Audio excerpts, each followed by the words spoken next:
तो दोस्तों, आज का वीडियो बहुत दिनों बाद आ रहा है।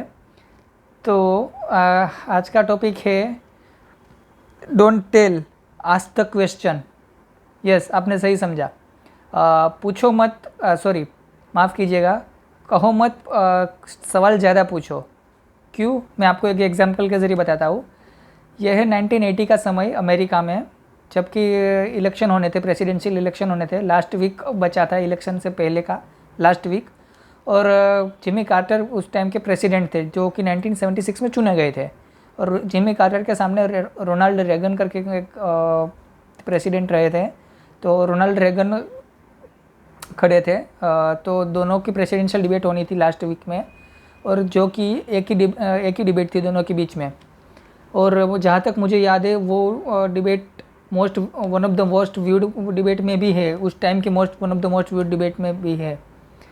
तो डिबेट में रोनाल्ड रेगन ने मैंने जो अभी आपको बताया ना, ask the question, don't tell the answers, don't tell the something, anything, don't tell anything, ये वाला टॉपिक, ये वाला बिहेवियर अपनाया था।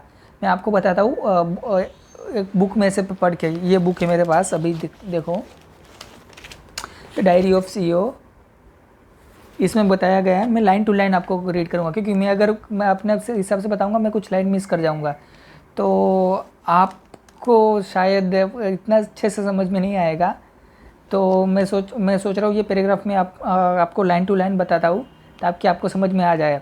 तो जबकि इसके पहला का बता दूँ, जबकि प्रेसिडेंशियल डिबेट शुरू होना था, उसके पहले जिमी कार्टर लीड कर रहे थे।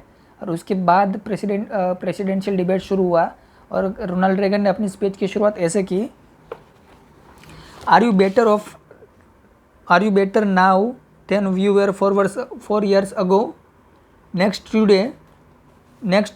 माफ़ कीजिएगा थोड़ा सा। Next Tuesday all of you will go to the polls, you will stand there in the polling place and make a decision. I think when you make that decision, it might will be if you would ask yourself, are you better off than you were 4 years ago? Is it easier for you to go and buy things in the stores than it is 4 years ago? Is there more or less unemployment in the country there was 4 years ago? Is America respected throughout the world as it was 4 years ago? And if answer all of those questions is yes, why then I think your choice is very obvious as to who you will vote for. अब बताइए, ये influencer paragraph के बाद पूरा का पूरा change हो गया। डिबेट उनके पक्ष में चला गया।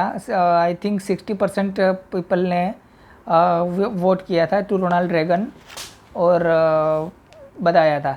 तो हम अपने आप को जब क्वेश्चन पूछते हैं ना, तो हम इन्फ्लुएंस होते हैं, अपने आप से इन्फ्लुएंस होते हैं, तो वो काम करने के लिए, जैसे कि हम डेली काम के पूछते हैं कि एम आई ऑन 100% एफिशिएंसी, तो आंसर हम या फिर यस या फिर नो में ही आएगा। अगर नो में आएगा तो हमें पता है कि हमें काम करना है। अगर यस में आएगा तो हम खुश है कि हम अपना 100% दे पा रहे हैं।